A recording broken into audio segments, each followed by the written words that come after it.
ਸਤਿ ਸ਼੍ਰੀ ਅਕਾਲ ਦੋਸਤੋ, ਸਵਾਗਤ ਹੈ ਤੁਹਾਡਾ ਸਾਡੇ ਚੈਨਲ ਕਹਾਣੀ ਲਹਿਰ 'ਤੇ। ਮੇਰਾ ਨਾਮ ਜੀਵਨ ਹੈ ਅਤੇ ਅੱਜ ਮੈਂ ਤੁਹਾਡੇ ਵਾਸਤੇ ਇੱਕ ਬਹੁਤ ਹੀ ਦਿਲਚਸਪ ਦੀਵਾਲੀ ਦੀ ਲੋਕ ਕਥਾ ਲੈ ਕੇ ਆਈ ਹਾਂ। ਇਹ ਆਈ ਹੈ ਕਿਤਾਬ ਪੰਜਾਬ ਦੀਆਂ ਲੋਕ ਕਹਾਣੀਆਂ 'ਚੋਂ। ਇਸ ਕਿਤਾਬ ਦੇ ਸੰਗ੍ਰਹਿਕਰਤਾ ਹਨ ਗਿਆਨੀ ਗੁਰਦਿੱਤ ਸਿੰਘ। ਸਾਡੀ ਕਹਾਣੀ ਦਾ ਨਾਮ ਹੈ ਦੀਵਾਲੀ ਦੀ ਕਹਾਣੀ। ਪੁਰਾਣੇ ਸਮੇਂ ਦੀ ਗੱਲ ਹੈ। ਇੱਕ ਪਿੰਡ ਵਿੱਚ ਇੱਕ ਭੱਟਾ ਦਾ ਪਰਿਵਾਰ ਰਹਿੰਦਾ ਸੀ। ਭੱਟ ਦੇ 7 ਲੜਕੇ ਸਨ, 7 ਹੀ ਅਣਵਿਆਹੇ। ਉਹਨਾਂ 7 ਨੇ ਆਪੋ ਆਪਣੇ ਚੁੱਲ੍ਹੇ ਬਣਾ ਰੱਖੇ ਸੀ। ਜਦੋਂ ਸ਼ਾਮ ਨੂੰ ਘਰ ਵਾਪਸ ਆਉਂਦੇ ਤਾਂ ਆਪੋ ਆਪਣੇ ਚੁੱਲ੍ਹੇ ਉੱਤੇ ਜੋ ਵੀ ਕੱਚਾ ਪੱਕਾ ਬਣਦਾ ਬਣਾ ਕੇ ਖਾ ਲੈਂਦੇ। ਭੱਟਾਂ ਦਾ ਪਿਓ ਵਾਰੋ ਵਾਰੀ ਹਰ ਇੱਕ ਲੜਕੇ ਦੇ ਘਰ ਰੋਟੀ ਖਾਂਦਾ ਹੁੰਦਾ ਸੀ, ਕਿਉਂਕਿ ਇੱਕ ਲੜਕੇ ਨੂੰ ਹਫ਼ਤੇ ਵਿੱਚ ਇੱਕੋ ਵਾਰ ਆਪਣੇ ਪਿਤਾ ਦੇ ਲਈ ਵਾਧੂ ਖਾਣਾ ਬਣਾਉਣਾ ਪੈਂਦਾ ਸੀ। ਇਸ ਲਈ ਵਾਰੋ ਵਾਰੀ ਇਹ ਕੰਮ ਬਿਨਾਂ ਕੁਝ ਕਹੇ ਸੁਣੇ ਨਿਭਾਉਂਦੇ ਚਲੇ ਆ ਰਹੇ ਸੀ। ਕੁਝ ਸਮਾਂ ਬੀਤਣ ਪਿੱਛੋਂ ਵੱਡਾ ਲੜਕਾ ਇੱਕ ਭਲੇ ਘਰ ਵਿੱਚ ਵਿਆਹਿਆ ਗਿਆ। ਵੱਡੇ ਲੜਕੇ ਦੀ ਬਹੂ ਜਦੋਂ ਘਰੇ ਆਈ ਤਾਂ ਉਸਨੇ ਵੇਖਿਆ ਕਿ ਘਰ ਦੇ ਵਿਹੜੇ ਵਿੱਚ ਤਾਂ 7 ਚੁੱਲ੍ਹੇ ਬਣੇ ਹੋਏ ਹਨ ਤੇ ਘਰ ਵਿੱਚ ਇੱਕ ਸਰਾਹ ਵਾਂਗ ਕੂੜੇ ਕਰਕਟ ਦੇ ਢੇਰ ਲੱਗੇ ਹੋਏ ਹਨ। ਇਵੇਂ ਲੱਗ ਰਿਹਾ ਸੀ ਜਿਵੇਂ ਸ਼੍ਰੀ ਦਲਿੱਦਰ ਨਾਰਾਇਣ ਜੀ ਦੇ ਰਹਿਣ ਵਾਲੀ ਕੋਈ ਥਾਂ ਹੋਵੇ। ਬਹੂ ਬੜੀ ਚਤਰ ਤੇ ਸਿਆਣੀ ਸੀ। ਉਸਨੇ ਇੱਕ ਚੁੱਲ੍ਹਾ ਰੱਖ ਕੇ ਬਾਕੀ ਸਾਰੇ ਚੁੱਲ੍ਹੇ ਤੋੜ ਕੇ ਝਾੜੂ ਨਾਲ ਸਾਰਾ ਵਿਹੜਾ ਸਾਫ਼ ਕਰ ਲਿਆ। ਜਦੋਂ ਸ਼ਾਮ ਦਾ ਵੇਲਾ ਹੋਇਆ, 7 ਭਰਾ ਘਰ ਆਏ ਤਾਂ ਬਹੂ ਨੇ ਕਿਹਾ, ਅੱਜ ਤੋਂ ਘਰ ਵਿੱਚ ਇੱਕ ਹੀ ਚੁੱਲ੍ਹਾ ਰਹੇਗਾ ਤੇ ਉਸੇ ਚੁੱਲ੍ਹੇ ਉੱਤੇ ਮੈਂ ਸਾਰਿਆਂ ਲਈ ਆਪ ਰੋਟੀ ਬਣਾਇਆ ਕਰਾਂਗੀ। ਮੇਰੇ ਹੁੰਦਿਆਂ ਕਿਸੇ ਮਰਦ ਨੂੰ ਚੁੱਲ੍ਹੇ ਉੱਤੇ ਹੱਥ ਫੂਕਣ ਦੀ ਲੋੜ ਨਹੀਂ। ਇਹ ਸੁਣ ਕੇ 7 ਭਰਾ ਖੁਸ਼ੀ ਨਾਲ ਗੁਟਕਣ ਲੱਗ ਪਏ ਵੀ ਚਲੋ ਇੰਨੀ ਕੁ ਮੌਜ ਹੋਈ, ਹੁਣ ਰੋਟੀ ਤਾਂ ਪੱਕੀ ਪਕਾਈ ਮਿਲਿਆ ਕਰੇਗੀ। ਪਰ ਬਹੂ ਨੇ ਨਾਲ ਸ਼ਰਤ ਇਹ ਲਗਾ ਦਿੱਤੀ ਕਿ ਤੁਸੀਂ 7 ਨੇ ਆਪਣੀ ਸਾਰੀ ਖੱਟੀ ਕਮਾਈ ਮੇਰੇ ਹਵਾਲੇ ਕਰਨੀ ਹੈ। ਉਸ ਵਿੱਚੋਂ ਖਰਚਣਾ ਤੇ ਬਚਾਉਣਾ ਮੇਰਾ ਕੰਮ ਹੈ। ਰੋਟੀ ਵੇਲੇ ਜਦੋਂ ਬਹੂ ਨੇ 8 ਥਾਲੀਆਂ ਪਰੋਸ ਕੇ ਸਾਰਿਆਂ ਦੇ ਸਾਹਮਣੇ ਰੱਖੀਆਂ ਤਾਂ ਭੱਟ ਅਤੇ ਉਸਦੇ ਲੜਕਿਆਂ ਨੂੰ ਬੜਾ ਸਵਾਦ ਆਇਆ। ਇਹੋ ਜਿਹਾ ਖਾਣਾ ਉਹਨਾਂ ਨੇ ਕਦੀ ਨਹੀਂ ਸੀ ਖਾਧਾ। ਲੜਕੇ ਕਹਿਣ ਲੱਗੇ, ਇਹੋ ਜਿਹਾ ਖਾਣਾ ਤਾਂ ਅਸੀਂ ਕਦੀ ਆਪਣੀ ਮਾਂ ਦਾ ਪੱਕਿਆ ਵੀ ਨਹੀਂ ਸੀ ਖਾਧਾ। ਤੂੰ ਤੇ ਕੋਈ ਦੇਵੀ ਆ ਗਈ ਹੈ। ਭੱਟ ਦੇ ਲੜਕੇ ਭਾਬੀ ਦਾ ਇਹ ਵਤੀਰਾ ਵੇਖ ਕੇ ਬੜੇ ਖੁਸ਼ ਹੋਏ। ਉਹਨਾਂ ਨੂੰ ਨਿੱਤ ਨਵੀਂ ਤੋਂ ਨਵੀਂ ਕਿਸਮ ਦੇ ਸੁਆਦਾਂ ਵਾਲੇ ਖਾਣੇ ਮਿਲਣ ਲੱਗੇ ਤੇ ਦਿਨਾਂ ਵਿੱਚ ਹੀ ਭੱਟ ਦੇ ਪੁੱਤਰਾਂ ਦਾ ਰੰਗ ਰੂਪ ਬਦਲ ਗਿਆ। ਦਿਨ ਲੰਘਦੇ ਲੰਘਦੇ ਲੰਘ ਗਏ। ਦੁਸਹਿਰੇ ਦਾ ਤਿਉਹਾਰ ਆਇਆ ਤਾਂ ਇਸ ਵਰੇ ਪਹਿਲੇ ਨਾਲੋਂ ਘਰ ਵਿੱਚ ਕੋਈ ਹੋਰ ਹੀ ਰੰਗ ਤੇ ਖੁਸ਼ੀਆਂ ਸਨ। ਬਹੂ ਨੇ ਤਿਉਹਾਰ ਵਾਲੇ ਦਿਨ ਜਾਣ ਕੇ ਕਈ ਕਿਸਮਾਂ ਦੇ ਸੁਆਦਲੇ ਪਦਾਰਥ ਬਣਾਏ ਅਤੇ ਪੂਜਾ ਕਰਕੇ ਸਾਰਿਆਂ ਨੂੰ ਖਵਾ ਕੇ ਪ੍ਰਸੰਨ ਕੀਤਾ। ਦੂਜੇ ਦਿਨ ਹੀ ਉਸਨੇ ਘਰ ਦੀ ਸਫਾਈ ਲਈ ਉੱਦਮ ਆਰੰਭ ਦਿੱਤਾ। ਵਰ੍ਹਿਆਂ ਤੋਂ ਪੁਰਾਣੀਆਂ ਕੰਧਾਂ ਜਿਨ੍ਹਾਂ ਦੇ ਖਲੇਪੜ ਲੈ ਲੈ ਕੇ ਡਿੱਗ ਰਹੇ ਸਨ, ਬਹੂ ਦੇ ਹੱਥਾਂ ਦੀ ਛੂਹ ਨਾਲ ਨਵੀਆਂ ਨਰੋਈਆਂ ਹੋ ਕੇ ਚਮਕ ਉੱਠੀਆਂ। ਸ਼ਾਮ ਸਵੇਰੇ ਘਰ ਦੇ ਕੂੜੇ ਦੇ ਢੇਰਾਂ ਨੂੰ ਆਪਣੇ ਦਿਓਰਾਂ ਦੇ ਸਿਰ 'ਤੇ ਚੁਕਵਾ ਕੇ ਸਾਰਾ ਘਰ ਸਾਫ਼ ਕਰ ਲਿਆ। ਹੋਰ ਤੇ ਹੋਰ ਭੱਟਾਂ ਦਾ ਪਿਓ ਬੁੜਾ ਵੀ ਇਸ ਸਫਾਈ ਵਿੱਚ ਪੂਰੇ ਜ਼ੋਰ ਨਾਲ ਲੱਗਿਆ ਰਿਹਾ। ਜਦੋਂ ਸਾਰਾ ਘਰ ਲਿੰਬਿਆ ਪੋਚਿਆ ਗਿਆ ਤਾਂ ਬਹੂ ਦੇ ਕਹਿਣ 'ਤੇ ਉਹ ਸਫੈਦੀ ਲਿਆਇਆ ਤੇ ਸਾਰਿਆਂ ਨੇ ਹੱਥੋਂ ਹੱਥੀ ਘਰ ਦੇ ਕੰਧਾਂ ਕੋਨਿਆਂ ਤੇ ਥੰਮਲਿਆਂ ਨੂੰ ਉਸ ਸਫੈਦੀ ਨਾਲ ਚਮਕਾ ਦਿੱਤਾ। ਇਸ ਤਰ੍ਹਾਂ ਦੀਵਾਲੀ ਦਾ ਦਿਨ ਨੇੜੇ ਆ ਗਿਆ। ਬਹੂ ਨੇ ਆਪਣੇ ਦਿਓਰਾਂ ਨੂੰ ਕਿਹਾ, ਤੁਹਾਨੂੰ ਜੋ ਕੁਝ ਵੀ ਮਿਲੇ ਉਹ ਬਾਹਰ ਤੋਂ ਲੈ ਕੇ ਆਈਓ, ਕਿਸੇ ਨੇ ਖਾਲੀ ਹੱਥ ਨਹੀਂ ਆਉਣਾ। ਛੋਟਾ ਦਿਓਰ ਬਾਹਰ ਗਿਆ ਤਾਂ ਉਸਨੂੰ ਸੱਪ ਦੀ ਕੁੰਜ ਵਿਖਾਈ ਦਿੱਤੀ। ਉਹ ਉਹੀ ਚੁੱਕ ਲਿਆਇਆ ਤੇ ਭਾਬੀ ਨੂੰ ਆ ਕੇ ਕਹਿਣ ਲੱਗਾ, ਦੇਖ ਮੈਨੂੰ ਕੀ ਮਿਲਿਆ ਹੈ। ਕੰਮ ਵਿੱਚ ਲੱਗੀ ਹੋਈ ਭਾਬੀ ਨੇ ਕਿਹਾ, ਇਸ ਨੂੰ ਉਹ ਸਾਹਮਣੇ ਛੱਪਰ ਉੱਤੇ ਸੁੱਟ ਦੇ, ਫਿਰ ਵੇਖੀ ਜਾਵੇਗੀ। ਛੋਟੇ ਦਿਓਰ ਨੇ ਸੱਪ ਦੀ ਕੁੰਜ ਛੱਪਰ ਉੱਤੇ ਸੰਭਾਲ ਕੇ ਰੱਖ ਦਿੱਤੀ। ਕੁੰਜ ਐਸੇ ਤਰੀਕੇ ਨਾਲ ਛੱਪਰ ਉੱਤੇ ਰੱਖੀ ਗਈ ਸੀ ਜਿਵੇਂ ਸੱਚਮੁੱਚ ਹੀ ਸੱਪ ਬੈਠਾ ਹੋਵੇ। ਚੌਥੇ ਦਾ ਦਿਨ ਆਇਆ ਤਾਂ ਬਹੂ ਨੇ ਸਵੇਰੇ ਹੀ ਉੱਠ ਕੇ ਇੱਕ ਵਾਰ ਘਰ ਦੀ ਫਿਰ ਸਫਾਈ ਕੀਤੀ। ਆਪਣੇ ਸਹੁਰੇ ਅਤੇ ਦਿਓਰਾਂ ਨੂੰ ਕਿਹਾ, ਨਹਾ ਧੋ ਕੇ ਤਿਆਰ ਹੋ ਜਾਵੋ। ਇਸ ਤੋਂ ਪਹਿਲਾਂ ਵੀ ਕਈ ਵਾਰ ਦੀਵਾਲੀ ਆਈ ਸੀ, ਪਰ ਭੱਟਾਂ ਨੇ ਕਦੇ ਸਵਰਗ ਵਰਗਾ ਘਰ ਇਸ ਤਰ੍ਹਾਂ ਕਦੇ ਨਹੀਂ ਸੀ ਵੇਖਿਆ। ਸਾਰਿਆਂ ਨੇ ਖੁਸ਼ੀ-ਖੁਸ਼ੀ ਨਹਾ ਧੋ ਕੇ ਨਵੇਂ ਨਕੋਰ ਕੱਪੜੇ ਪਾ ਲਏ। ਇਹ ਕੱਪੜੇ ਬਹੂ ਨੇ ਸਾਰਿਆਂ ਦੀਆਂ ਆਮਦਨੀਆਂ ਵਿੱਚੋਂ ਬਚਾ ਕੇ ਰੱਖੇ ਹੋਏ ਪੈਸਿਆਂ 'ਤੇ ਸਵਾ ਕੇ ਰੱਖੇ ਸਨ। ਦੀਵਾਲੀ ਵਾਲੇ ਦਿਨ ਨਹਾਤੇ ਧੋਤੇ ਹੋਏ ਭੱਟਾਂ ਦੇ ਨਵੇਂ ਪਾਏ ਹੋਏ ਕੱਪੜੇ ਤੇ ਝਿਲਮਿਲ ਕਰਦਾ ਘਰ ਇਉਂ ਲੱਗਦਾ ਸੀ ਜਿਵੇਂ ਉਹ ਕਿਸੇ ਹੋਰ ਹੀ ਦੁਨੀਆ ਵਿੱਚ ਆ ਗਏ ਹੋਣ। ਬਹੂ ਦੇ ਕਹਿਣ 'ਤੇ ਲਕਸ਼ਮੀ ਪੂਜਾ ਦਾ ਪ੍ਰਬੰਧ ਕੀਤਾ ਗਿਆ। ਕੱਪੜੇ ਲੀੜੇ ਪਾ ਕੇ ਤਿਆਰ ਬਰ ਤਿਆਰ ਹੋ ਕੇ ਘਰ ਦੇ ਸਾਰੇ ਜੀਅ ਬਾਜ਼ਾਰ ਦੀਆਂ ਦੁਕਾਨਾਂ ਦੇ ਚੱਕਰ ਕੱਟਣ ਚਲੇ ਗਏ। ਤਰ੍ਹਾਂ ਤਰ੍ਹਾਂ ਦੀਆਂ ਮਿਠਾਈਆਂ ਖਰੀਦਣ ਲੱਗੇ ਤੇ ਸਵਾਦ ਲੈ ਲੈ ਕੇ ਖਾਂਦੇ ਰਹੇ। ਘਰੇ ਇਕੱਲਾ ਬੁੱਢਾ ਭੱਟ ਬੈਠਾ ਸੀ। ਕਰਨੀ ਰੱਬ ਦੀ ਕੀ ਹੋਈ ਕਿ ਜਦੋਂ ਉਸ ਸ਼ਹਿਰ ਦੀ ਰਾਣੀ ਆਪਣਾ 9 ਲੱਖਾਂ ਹਾਰ ਉਤਾਰ ਕੇ ਇਸ਼ਨਾਨ ਕਰਨ ਲੱਗੀ ਤਾਂ ਇੱਕ ਇੱਲ ਉਸ ਦਾ ਹਾਰ ਲੈ ਕੇ ਉੱਡ ਗਈ। ਜਦੋਂ ਇੱਲ ਭੱਟ ਦੇ ਘਰ ਉੱਤੋਂ ਦੀ ਉੱਡੀ ਜਾ ਰਹੀ ਸੀ ਤਾਂ ਉਸ ਨੂੰ ਭੱਟ ਦੇ ਘਰ ਉੱਤੇ ਪਈ ਸੱਪ ਦੀ ਕੁੰਜ ਦਿਸ ਪਈ। ਛੱਪਰ ਉੱਤੇ ਪਿਆ ਸੱਪ ਦੇਖ ਕੇ ਇੱਲ ਦੇ ਮੂੰਹ ਵਿੱਚ ਪਾਣੀ ਭਰ ਆਇਆ। ਉਸਨੇ ਕੁੰਜ ਨੂੰ ਸੱਪ ਸਮਝ ਕੇ ਫੜਨ ਲਈ ਜਦੋਂ ਚੁੰਝ ਖੋਲ੍ਹੀ ਤਾਂ 9 ਲੱਖਾਂ ਹਾਰ ਹੇਠਾਂ ਡਿੱਗ ਪਿਆ ਤੇ ਇੱਲ ਸੱਪ ਦੀ ਕੁੰਜ ਲੈ ਕੇ ਉੱਡ ਗਈ।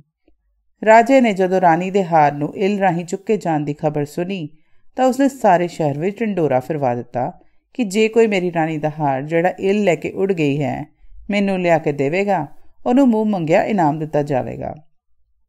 ਬੁੱਢੇ ਭੱਟ ਨੇ ਉਹ ਹਾਰ ਬਹੂ ਦੇ ਸਾਹਮਣੇ ਲਿਆ ਰੱਖਿਆ ਤੇ ਉਧਰ ਡੋਂਡੀ ਵਾਲਾ ਹੋਕਾ ਦੇ ਰਿਹਾ ਸੀ।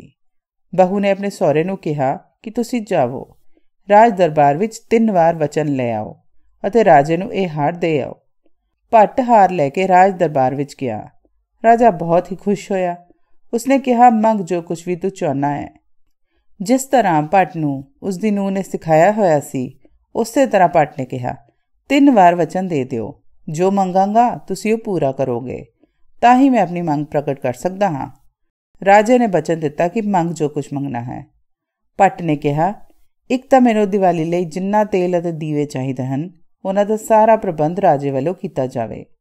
ਦੂਸਰੀ ਗੱਲ ਇਹ ਹੈ ਕਿ ਦੀਵਾਲੀ ਵਾਲੀ ਰਾਤ ਭੱਟ ਦੇ ਘਰ ਤੋਂ ਬਿਨਾਂ ਹੋਰ ਕਿਸੇ ਦੇ ਘਰ ਦੀਵਾ ਨਾ ਜਗਾਇਆ ਜਾਵੇ।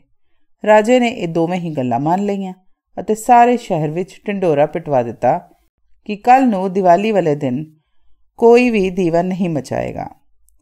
ਭੱਟ ਨੇ ਜਿੰਨਾ ਤੇਲ ਤੇ ਦੀਵੇ ਮੰਗੇ ਉਹਨਾਂ ਸਾਰਿਆਂ ਦਾ ਪ੍ਰਬੰਧ ਕਰਨ ਲਈ ਰਾਜੇ ਨੇ ਅਹਿਲਕਾਰਾਂ ਨੂੰ ਹੁਕਮ ਦੇ ਦਿੱਤਾ। ਦੀਵਾਲੀ ਵਾਲੇ ਦਿਨ ਭੱਟ ਦੇ ਘਰ ਦੀਵਾਲੀ ਤੇ ਲੋਕਾਂ ਦੇ ਘਰ ਹਨੇਰਾ। ਇੱਥੋਂ ਤੱਕ ਕਿ ਰਾਜੇ ਦੇ ਮਹਿਲਾਂ ਵਿੱਚ ਵੀ ਦੀਵਾ ਨਾ ਮਚਿਆ। ਭੱਟਾਂ ਦੀ ਬਹੂ ਨੇ ਆਪਣੇ ਸਹੁਰੇ ਨੂੰ ਪੱਕਾ ਕਰਕੇ ਬਿਠਾਲ ਦਿੱਤਾ ਕਿ ਉਹ ਸਾਰੀ ਰਾਤ ਦਰਵਾਜ਼ੇ ਉੱਤੇ ਬੈਠਾ ਰਹੇ, ਨਾ ਕਿਸੇ ਨੂੰ ਘਰ ਆਉਣ ਦੇਵੇ ਨਾ ਹੀ ਕਿਸੇ ਨੂੰ ਜਾਣ ਦੇਵੇ। ਜੇ ਕੋਈ ਜਾਣਾ ਚਾਹੇ ਤਾਂ ਉਸ ਤੋਂ ਇਹ ਗੱਲ ਪੱਕੀ ਕਹਾ ਲਵੇ ਕਿ ਜੇ ਉਸਨੇ ਜਾਣਾ ਹੈ ਤਾਂ 7 ਪੀੜ੍ਹੀਆਂ ਲਈ ਚਲਾ ਜਾਵੇ। ਜੇ ਕੋਈ ਆਉਣ ਵਾਲੀ ਦੇਵੀ ਹੋਵੇ ਉਹ ਆਉਣਾ ਚਾਹੇ ਤਾਂ ਉਸਨੂੰ ਮਨਾ ਲਵੇ ਕਿ ਉਹ 7 ਪੀੜ੍ਹੀਆਂ ਲਈ ਆਏਗੀ। ਜਦੋਂ ਰਾਤ ਹੋਈ ਤਾਂ ਦੀਵਾਲੀ ਜਲਾਈ ਗਈ ਅਤੇ ਲਕਸ਼ਮੀ ਦੀ ਪੂਜਾ ਕੀਤੀ ਗਈ। ਭੱਟ ਪਰਿਵਾਰ ਬੜਾ ਖੁਸ਼ ਸੀ। ਬੁੱਢਾ ਭੱਟ ਦਰਵਾਜ਼ੇ ਅੱਗੇ ਬੈਠ ਗਿਆ। ਥੋੜ੍ਹੀ ਦੇਰ ਬਾਅਦ ਕੀ ਦੇਖਦਾ ਹੈ ਕਿ ਇੱਕ ਬਹੁਤ ਹੀ ਭੈੜੀ ਸ਼ਕਲ ਦਾ ਫਟੇ ਪੁਰਾਣੇ ਕੱਪੜਿਆਂ ਵਾਲਾ, ਗਿੱਧਾਂ ਨਾਲ ਭਰੀਆਂ ਅੱਖਾਂ, ਪਿੱਛੇ ਨੂੰ ਨਿਕਲਿਆ ਹੋਇਆ ਕੁੱਬ, ਲੰਮੇ ਲੰਮੇ ਨਹੁੰ, ਨੱਕ ਤੋਂ ਵਹਿ ਰਿਹਾ ਪਾਣੀ, ਗੱਲ ਕੀ ਅਜਿਹੀ ਸ਼ਕਲ ਵਾਲਾ ਇੱਕ ਆਦਮੀ ਜਿਹਾ ਦਿਓ ਭੱਟਾਂ ਦੇ ਘਰ ਵਿੱਚੋਂ ਨਿਕਲ ਕੇ ਬਾਹਰ ਨੂੰ ਜਾਣ ਲਈ ਦਹਲੀਜ਼ ਟੱਪਣ ਲੱਗਾ। ਤਾਂ ਭੱਟਾਂ ਦੇ ਬੁੱਢੇ ਨੇ ਭਾਵੇਂ ਉਸਦਾ ਜੀਅ ਉਸਨੂੰ ਵੇਖ ਕੇ ਕੱਚਾ ਹੋ ਕੇ ਉਛਲਣ ਨੂੰ ਆ ਰਿਹਾ ਸੀ, ਪਰ ਫਿਰ ਵੀ ਸਿਆਣੀ ਬਹੂ ਦਾ ਕਹਿਣਾ ਪੂਰਾ ਕਰਨ ਲਈ ਉਸਨੂੰ ਘੇਰ ਲਿਆ ਤੇ ਪੁੱਛਿਆ ਕਿ ਤੂੰ ਕੌਣ ਹੈ? ਤੂੰ ਇੱਥੋਂ ਕਿੱਧਰ ਨੂੰ ਜਾਏਂਗਾ?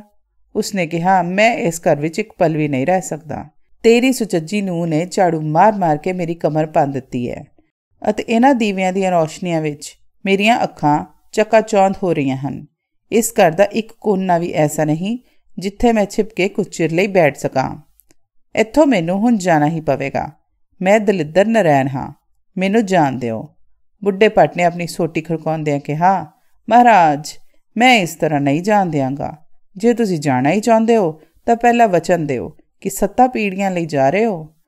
ਮੈਂ ਹੁਣ ਜੋ ਵੀ ਤੂੰ ਸ਼ਰਤ ਕਹੇ ਮੰਨ ਕੇ ਜਾਣ ਨੂੰ ਤਿਆਰ ਹਾਂ, ਕਿਉਂਕਿ ਇੱਥੇ ਮੇਰੇ ਲਈ ਰਹਿਣ ਦੀ ਕੋਈ ਜਗ੍ਹਾ ਨਹੀਂ ਰਹੀ। ਇਹ ਕਹਿ ਕੇ ਦਲਿੱਦਰ ਨਰੈਣ ਜੀ ਮਹਾਰਾਜ ਰਵਾਨਾ ਹੋ ਗਏ ਤੇ ਲੱਗੇ ਕੋਈ ਹੋਰ ਆਲਸੀਆਂ ਦਾ ਘਰ ਢੂੰਡਣ। ਰਾਤ ਕਾਫੀ ਲੰਘ ਗਈ ਸੀ। ਬੁੱਢਾ ਭੱਟ ਸੁੱਤ ਨੀਂਦਾ ਜਿਹਾ ਬੈਠਾ ਸੀ ਕਿ ਇੱਕਦਮ ਉਸਦੇ ਕੰਨਾਂ ਵਿੱਚ ਛਨਛਨਾਹਟ ਦੀ ਆਵਾਜ਼ ਪਈ। ਉਸਨੇ ਜਦੋਂ ਅੱਖਾਂ ਉਗਾੜ ਕੇ ਵੇਖਿਆ, ਇੱਕ ਬਹੁਤ ਹੀ ਖੂਬਸੂਰਤ ਸੁੰਦਰੀ 16 ਸ਼ਿੰਗਾਰ ਕਰਕੇ ਭੱਟ ਦੇ ਘਰ ਵੱਲ ਨੂੰ ਆ ਰਹੀ ਸੀ। ਜਗੂ ਬੁਝੂ ਕਰਦੇ ਦੀਵਿਆਂ ਵਿੱਚ ਉਸਦੇ ਗਹਿਣੇ ਚਮਕ ਰਹੇ ਸਨ ਤੇ ਉਸਦੀਆਂ ਅੱਖਾਂ ਵੀ ਰੌਸ਼ਨੀ ਨਾਲ ਲਿਸ਼ਕ ਰਹੀਆਂ ਸਨ। ਬੁੱਢੇ ਭੱਟ ਨੇ ਇੰਨਾ ਸੋਹਣਾ ਦ੍ਰਿਸ਼ ਉਮਰ ਭਰ ਨਹੀਂ ਸੀ ਦੇਖਿਆ। ਉਹ ਇੱਕਦਮ ਭਮੱਤਰ ਕੇ ਡਿੱਗ ਪਿਆ। ਛੇਤੀ ਹੀ ਸੰਭਲ ਕੇ ਜਦੋਂ ਉਹ ਸੁੰਦਰੀ ਭੱਟ ਦੇ ਘਰ ਦੀਆਂ ਦਹਲੀਜ਼ਾਂ ਟੱਪਣ ਲੱਗੀ ਤਾਂ ਉਸਨੂੰ ਰੋਕ ਕੇ ਖੜੋ ਗਿਆ। ਭੱਟ ਨੇ ਕਿਹਾ, ਹੇ ਦੇਵੀ, ਇਸ ਘਰ ਵਿੱਚ ਵੜਨ ਤੋਂ ਪਹਿਲਾਂ ਤੁਹਾਨੂੰ ਦੱਸਣਾ ਪਵੇਗਾ ਕਿ ਤੁਸੀਂ ਕੌਣ ਹੋ। ਉਹ ਸੁੰਦਰ ਦੇਵੀ ਨੇ ਕਿਹਾ, ਮੈਂ ਲਕਸ਼ਮੀ ਹਾਂ। ਸਾਰਾ ਸ਼ਹਿਰ ਹਨੇਰੇ ਵਿੱਚ ਡੁੱਬਿਆ ਪਿਆ ਹੈ ਅਤੇ ਤੁਹਾਡੇ ਘਰ ਦੀਵਿਆਂ ਦੀ ਜਗਮਗਾਹਟ ਤੇ ਪ੍ਰਕਾਸ਼ ਵੇਖ ਕੇ ਮੈਂ ਆਈ ਹਾਂ। ਤੁਸੀਂ ਆਪਣੇ ਚੰਗੇ ਭਾਗ ਸਮਝ ਕੇ ਮੈਨੂੰ ਆਪਣੇ ਘਰ ਵੜ ਜਾਣ ਦਿਓ। ਭੱਟ ਨੇ ਕਿਹਾ, ਦੇਵੀ, ਸਾਡੇ ਦਰਿਦਰਿਆਂ ਦੇ ਘਰ ਤੁਹਾਡਾ ਆਗਮਨ ਕਿਸ ਤਰ੍ਹਾਂ ਹੋ ਸਕਦਾ ਹੈ? ਆਪ ਦਾ ਨਿਵਾਸ ਤਾਂ ਰਾਜ ਮਹਿਲਾਂ ਵਿੱਚ ਹੈ। ਤੁਸੀਂ ਉਹ ਛੱਡ ਕੇ ਸਾਡੇ ਕੰਗਾਲਾਂ ਦਾ ਘਰ ਕਿਉਂ ਨਿਵਾਸ ਲਈ ਚੁਣਿਆ ਹੈ? ਲਕਸ਼ਮੀ ਨੇ ਕਿਹਾ, ਮੈਂ ਹੁਣ ਤੁਹਾਡੇ ਘਰ ਹੀ ਠਹਿਰ ਸਕਦੀ ਹਾਂ ਜਿੱਥੇ ਇੰਨੀ ਸਫਾਈ ਅਤੇ ਇੰਨਾ ਪ੍ਰਕਾਸ਼ ਹੋਵੇ। ਉਹ ਘਰ ਛੱਡ ਕੇ ਮੈਂ ਹੋਰ ਕਿਤੇ ਨਹੀਂ ਜਾ ਸਕਦੀ। ਬੁੱਢੇ ਭੱਟ ਨੇ, ਜਿਵੇਂ ਬਹੂ ਨੇ ਉਸਨੂੰ ਸਿਖਾਇਆ ਸੀ, ਲਕਸ਼ਮੀ ਨੂੰ ਕਿਹਾ, ਹੇ ਦੇਵੀ, ਜੇ ਤੁਸੀਂ ਸਾਡੇ ਘਰ ਨਿਵਾਸ ਕਰਨਾ ਹੀ ਹੈ ਤਾਂ ਕਿਰਪਾ ਕਰਕੇ ਇਹ ਵਚਨ ਦੇਵੋ ਕਿ 7 ਪੀੜ੍ਹੀਆਂ ਤੱਕ ਸਾਡੇ ਘਰ ਹੀ ਟਿਕੇ ਰਹੋਗੇ। ਲਕਸ਼ਮੀ ਨੇ ਕਿਹਾ, 7 ਤਾਂ ਕੀ, ਮੈਂ ਤਾਂ ਅਜਿਹੇ ਘਰ ਵਿੱਚ ਜਿੱਥੇ ਸਫਾਈ ਤੇ ਰੌਸ਼ਨੀ ਹੋਵੇ 14 ਪੀੜ੍ਹੀਆਂ ਤੱਕ ਰਹਿ ਸਕਦੀ ਹਾਂ। ਇਹ ਕਹਿੰਦੇ ਕਹਿੰਦੇ ਲਕਸ਼ਮੀ ਦਹਲੀਜ਼ਾਂ ਦੇ ਅੰਦਰ ਚਲੀ ਗਈ। ਬੁੱਢਾ ਭੱਟ ਆਪਣੀ ਨੂੰਹ ਦੀ ਅਕਲਮੰਦੀ ਉੱਤੇ ਮੁਗਧ ਹੋਇਆ।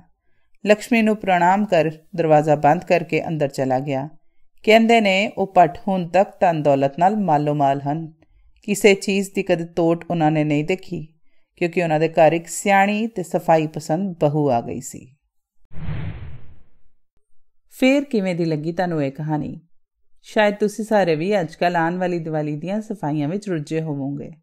ਮੈਨੂੰ ਲੱਗਦਾ ਹੈ ਇਹ ਪ੍ਰਥਾ ਸ਼ਾਇਦ ਸਾਡੇ ਦੇਸ਼ ਦੇ ਹਰ ਘਰ 'ਚ ਦੀਵਾਲੀ ਨੇੜੇ ਹੁੰਦੀ ਹੋਵੇਗੀ। ਇਸ ਤਿਉਹਾਰ ਦੇ ਮੌਕੇ 'ਤੇ ਕਹਾਣੀ ਲਹਿਰ ਵੱਲੋਂ ਤੁਹਾਨੂੰ ਸਾਰਿਆਂ ਨੂੰ ਦੀਵਾਲੀ ਦੀਆਂ ਲੱਖ ਲੱਖ ਵਧਾਈਆਂ ਹੋਣ। ਉਮੀਦ ਕਰਦੇ ਹਾਂ ਕਿ ਸਾਡੇ ਸਾਰਿਆਂ ਦੇ ਘਰਾਂ ਵਿੱਚ ਲਕਸ਼ਮੀ ਦਾ ਆਗਮਨ ਹੋਵੇ ਤੇ ਦਲਿੱਦਰਤਾ ਦੂਰ ਹੋਵੇ। ਤੁਹਾਨੂੰ ਇਹ ਕਹਾਣੀ ਕਿਵੇਂ ਦੀ ਲੱਗੀ ਸਾਨੂੰ ਜ਼ਰੂਰ ਦੱਸੋ। ਕੋਈ ਹੋਰ ਸਾਡੇ ਲਈ ਰਾਏ ਹੋਏ ਤਾਂ ਸਾਨੂੰ ਜ਼ਰੂਰ ਲਿਖੋ। ਜਲਦੀ ਅਸੀਂ ਆਪਣੀ ਅਗਲੀ ਕਹਾਣੀ ਲੈ ਕੇ ਆਵਾਂਗੇ। ਤੁਹਾਨੂੰ ਜੇ ਸਾਡਾ ਕੰਮ ਪਸੰਦ ਆ ਰਿਹਾ ਹੋਵੇ ਤਾਂ ਸਾਨੂੰ ਲਾਈਕ, ਸ਼ੇਅਰ ਅਤੇ ਸਬਸਕ੍ਰਾਈਬ ਜ਼ਰੂਰ ਕਰੋ। ਧੰਨਵਾਦ।